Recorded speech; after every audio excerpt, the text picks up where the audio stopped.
So for these showers, you take your cap off. And what you want to do is see this plastic keeping going slow.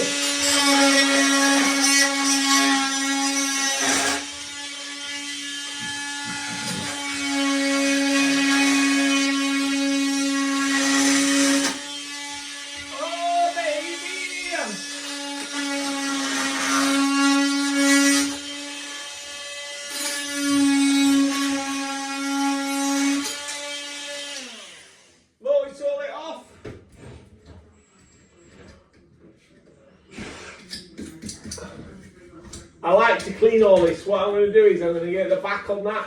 I'm just going to clean it so there's no fibres before I unscrew this seal in there.